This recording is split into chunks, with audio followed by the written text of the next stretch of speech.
These notes go over how the Mass Spec equipment itself works and the concept behind what causes the isotopes to show up in different places on the graph and how to analyze the graph. Mass Spec is almost always on the IB test, so this is definitely something that you want to remember to study when you are preparing for that IB test next year. So a mass spectrometer is a very useful tool. It can be used to find several things. It's used a lot in organic chemistry. We're going to focus on how to find the relative atomic mass, or the molar masses, using weighted averages from various isotopes. We are going to go through each of the steps. There's 5 main steps behind how this machine works. This is just to give you kind of an overview before we get into those subsequent slides. So if you look over here where it's number 1, the very first thing that happens is that we load a sample. Of course, that makes sense, right? But the sample does need to be a gas in order for this to work. So if you load it as a gas, you kind of skip step 2. But if you're loading in a solid or liquid sample, you would then vaporize that so that it is a gas. That's the only way we can then knock some electrons free. And that's going to cause our particles then to have a charge, an effect from an electric field. So then you may have heard of a particle accelerator. They're going to go through this acceleration based on different charge potentials from these 2 plates. There's a huge magnet causing a big magnetic field that will then separate the ions. And then there's a detector that's going to show which ions are detected in which abundancies. Abundancy being like how many of each ion there are. The magnet is the key concept behind this. We're going to talk about how that deflection is more or greater or less depending on the mass of the isotope. So these are the 5 key words to describe the steps that occur in a mass spec machine. The very first step is vaporization. That's where the gas would be loaded, or if it's not a gas, you would load the sample and then heat it so that it becomes a gas. Basically, it has to be a gas before we can have step 2, ionization. You'll eventually learn definitions for ionization energy, and it does stipulate that it has to be a gas particle when you ionize. In order to ionize this substance, we're going to bombard it with beta particles, which are basically electrons. So when they're bombarded with these beta particles or electrons, they end up with the positive charge. It's important that they're charged before we move on to step 3. So step 3 is acceleration. And there's not a whole lot of detail you need to know about it at this point, but basically it passes through 2 plates that have different charge potential, and so the particles will then accelerate forward faster based on the difference in the charges. Then on to step 4, deflection. So this is going to describe how the particles interact with a magnetic field. So this is the part where we have the big magnet that's going to cause the particles to be deflected or moved off of their given path by different amounts depending on their mass. And then the last section last step is detection. And that's where we actually have something to read how many particles are hitting in each location, so we can see how many of each isotope that we have. So now we'll go through each step slide by slide to go into a little bit more detail on each one. So the first step was vaporization. So this is where if it is a gas, we would just go ahead and move on to step 2. But if it is not a gas, if it is in a solid or liquid phase, then we would want to apply heat in order for it to become a gas. So then the question is, why does it have to be a gas in order for this to work? And this ties back to kinetic molecular theory, or KMT, like so many things do. Kinetic molecular theory says that if I increase the temperature, then I am going to increase the kinetic energy of the particles. And now we can tie that into using 1/2 mv squared and increased velocity as well. So we basically want our particles moving very fast. So we want to put them in the fastest particle phase, which is a gas. Now we're going to look at step 2, ionization. This part is a little bit difficult to explain without going into a huge tangent on the nuclear chemistry. So I want to emphasize this is not the emphasis from IB on Mass Spec. They tend to focus on parts 4 and 5 we'll go into a lot of detail on. They're not going to ask you specific questions about how come a beta particle produces a positive ion. To give you a short answer of that, it comes down to there being high energy. A high energy input, if you think about the electron configuration, ground state and excited state, inputting a lot of energy is going to give electrons energy in order to be promoted out of the ground state all the way into an infinity energy level, or basically removed. So we call that ionization energy.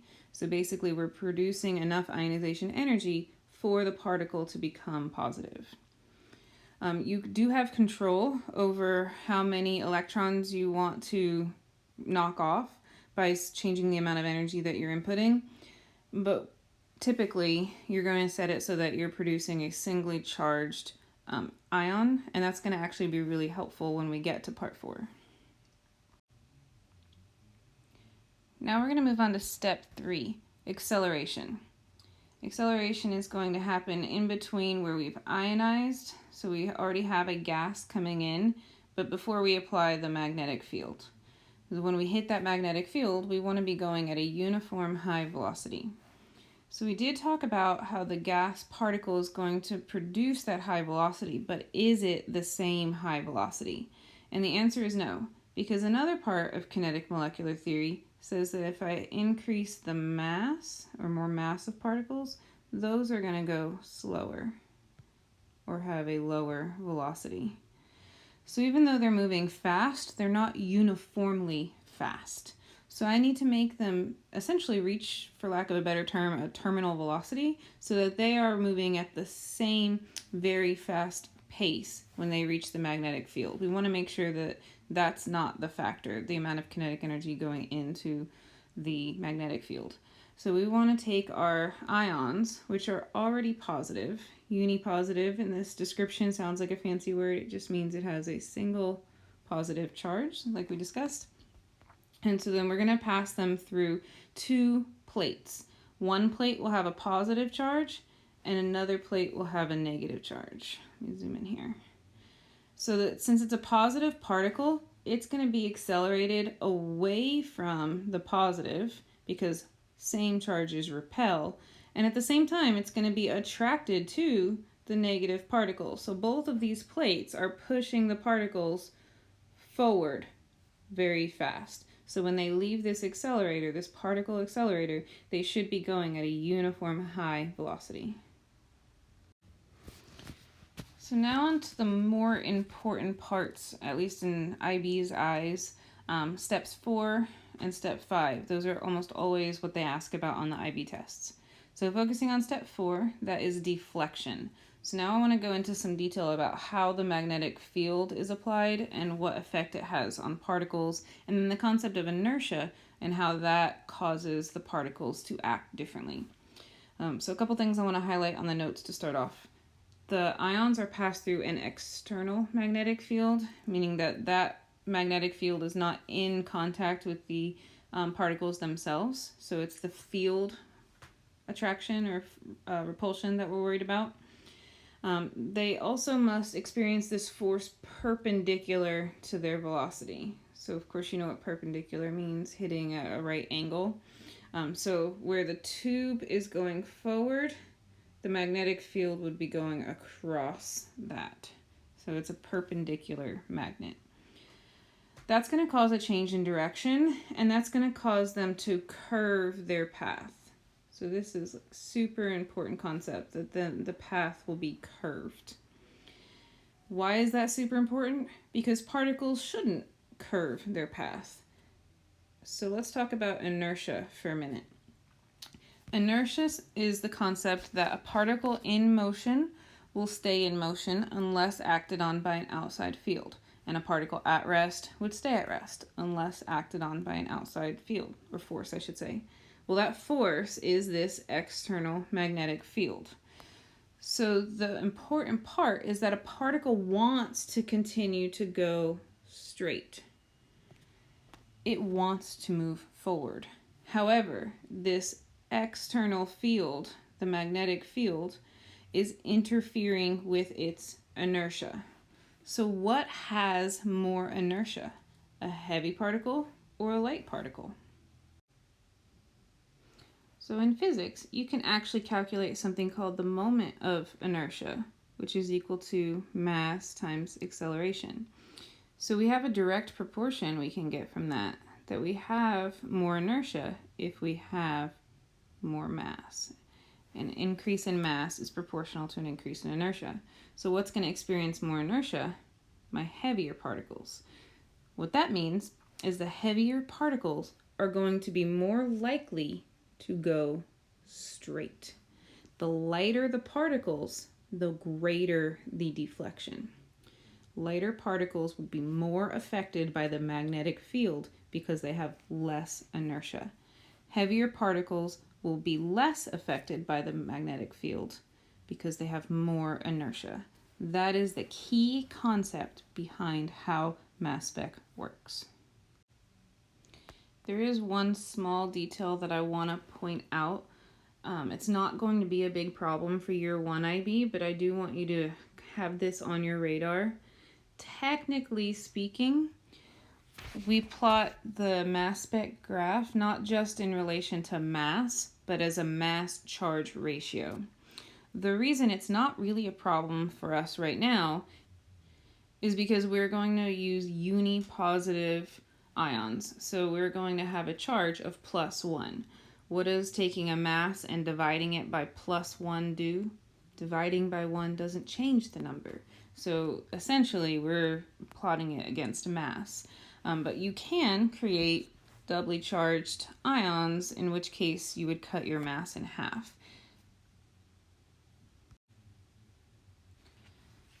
Moving on to the last step. Step 5 is detection. So we've accelerated those particles, we've bent their path based on the amount of inertia that they experience, and then they are ultimately going to land on a detector. That detector's job is to determine not only where they land, but how often they land in a particular spot. So then the graph that can be produced would have the mass, or technically the mass charge ratio, along the bottom of the graph. And then on the y-axis, you're going to see something called abundance. So that's going to indicate how many times a particular isotope hits in a particular spot. So if we have a greater abundance or a higher peak, we're going to get what they call a stronger signal. So higher abundance would have a higher peak. So let's look at the graph and focus on the main 2 isotopes of the chlorine atom, which are chlorine 35 and chlorine 37. You can see that the chlorine 35 peak is much higher than the chlorine 37 peak. So what I can determine from that is that this sample contained more chlorine 35 atoms than chlorine 37 atoms. The abundance of the chlorine is greater because the strength of the signal is greater. That interpretation aligns perfectly with the data given below the graph, as the chlorine 35 has a greater abundance, 75%. So that peak is basically 3 times greater than the 25% of the chlorine 37. So now we can actually use these abundances to find a weighted average for our atomic mass, or a relative atomic mass. To do that, you want to find 75% of 34.9, or basically our 35 isotope, and you want to find 24% of the 36. So just to review real quick, to find the percent of a number, you would use the decimal version of that number, 0.7577, and multiply that by the number you want to find the percent of. So that would be this big 34.96885. So you're going to do that also for the 24% of the 36. So 0.2423, and multiply that by the 36.9, or the 37 isotope basically. Once you get those two numbers, you're going to want to add them together to get your weighted average, which will be 35.45 grams. Notice that the weighted average is much closer to 35 than 37 because that 35 accounted for 75% of the isotopes, whereas the 37 only accounted for 25% of it. So it is a little greater than 25, the 0.45, but not much. So let's just briefly look down here at the end of the graph. You see some options for our diatomic chlorine particles. Basically, we could have three setups for diatomic chlorine. They're both made out of the 35 isotope, they're both made out of the 37 isotope, or there's 135, or you have one of each, 135 and 137. So without being given the actual abundances, we're left to just the graph to be able to figure out which is the most common. So we would look for the highest peak, the chlorine 35. That would be the most abundant because it has the strongest signal. We can also tell that both of them being 37 is not very common because it has a very weak signal or a very small peak, whereas having one of each kind of falls in the middle, a little closer to the 35. Now there are no numbers on the y-axis, so without actual data given, we can't calculate a weighted average for this. But I can tell you the actual average atomic mass for diatomic chlorine is 70.906. So notice the particles that are closer to the 70 have the strongest peak. Therefore, they would have the greatest effect on that weighted average. So this is actually an example we walked through last week. There is a separate video for this calculation. It was pretty involved. I was trying to spread things out for you a little bit. So if you want to walk through this again, find the video from last week where we walk through how to find the relative atomic mass given mass spec data. All right, the last section of notes goes over some important radioisotopes that IB wants you to know. And you do have to know the uses of these common isotopes. But let's start by going over a definition for what is a radioisotope. So an isotope is something that's going to have a different mass number. So like we just talked about chlorine 35 versus chlorine 37, those would be two different isotopes. If it's a radioisotope, that indicates that it is radioactive. In order for something to be radioactive, it needs to be unstable. So you may remember that an atom is unstable if it has the wrong proton to neutron ratio. And that's something that can be induced with bombardment from different types of particles, alpha particles, beta particles. It can also be something that is naturally occurring. So there's only one stable isotope for each atom that has the correct proton-neutron ratio. Anything that has the wrong proton-neutron ratio is going to be unstable and therefore automatically decay. That's what we call radioactive. So there are three main particles when we talk about radioactivity. The alpha particle, the symbols didn't show up here, is like a little fish, little alpha symbol from the Greek alphabet. And that basically is a helium nucleus. So a helium nucleus has a mass number of 4, atomic number of 2. It does just say the nucleus, so that means that we are not including the electrons from the helium, just the 2 protons and 2 neutrons. So it's a very large, heavily charged particle. A beta particle, the symbol would be a bee with a little tail on it, and that's going to be equal to an electron. So the electrons are going to be the beta particles. It essentially has a mass number of 0 and a atomic number, for lack of a better word, of -1 if we were balancing equations. And then the gamma particle is actually not a particle, it is energy. So it's not even considered matter, it is just energy. And the symbol for that is this curved Y, the gamma from the Greek alphabet.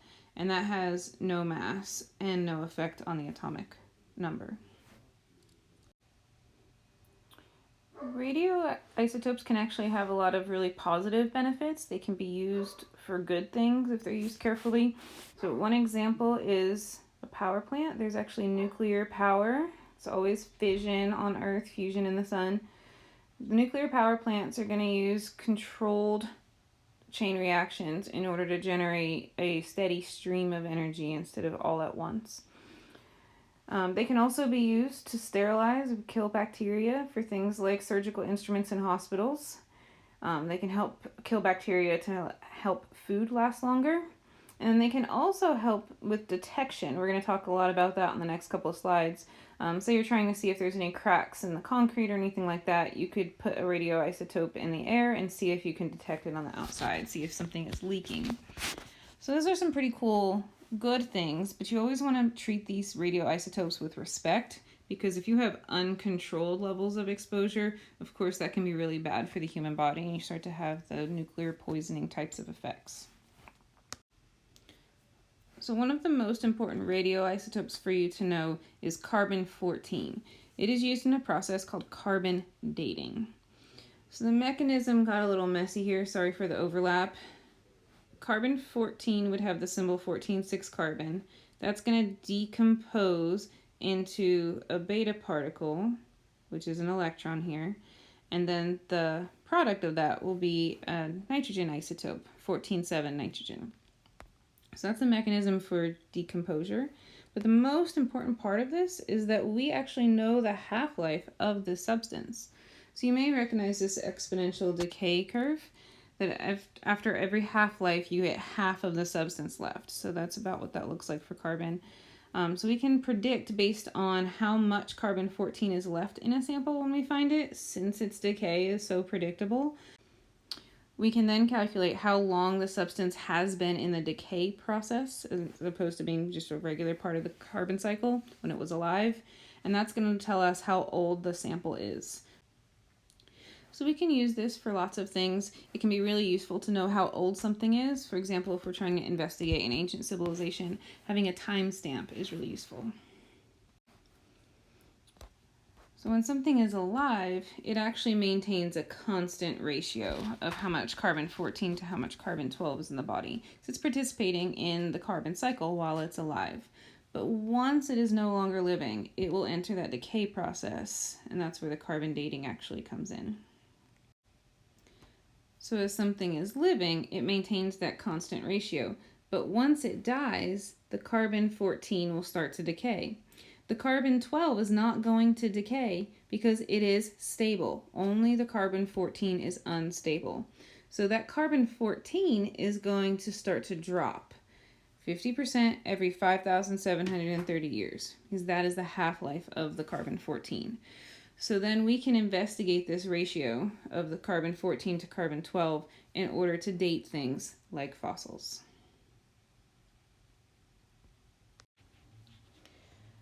The next important isotope that you should know about is Cobalt-60.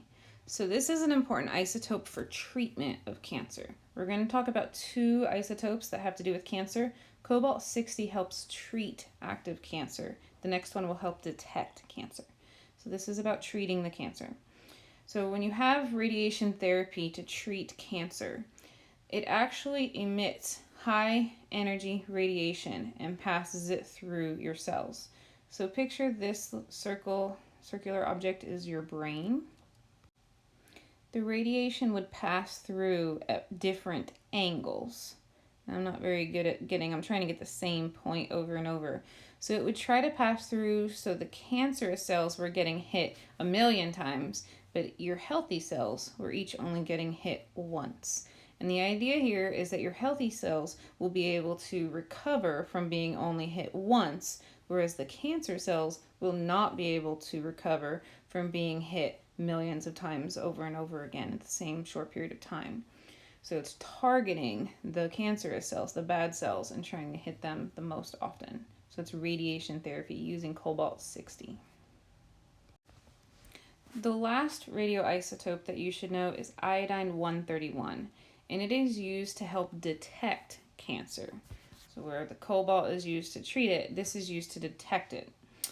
This is an important radioisotope because it's going to help warn of cancer by going through the body in a way that we can trace it. So the keyword there being tracer.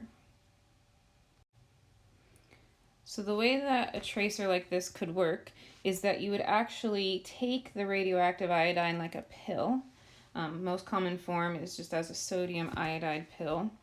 And then as it goes through your body, it is going to emit a radioactive signal, something that we can then detect. So as it goes through the body, we can see if it's processing the way that it should, if it's going at the rate that it should. So some very common types of cancer that it is used to find is thyroid cancer. Another one is prostate cancer, but that does use a slightly different isotope of iodine. So the iodine 131 is typically used for thyroid, whereas the isotope of 125 is typically used for prostate. Main takeaway is that iodine is used as the medical tracer. It's used to detect cancer. So IB wants you to be familiar with those three main isotopes, the carbon-14, the cobalt-60, and the iodine-131, and their main uses.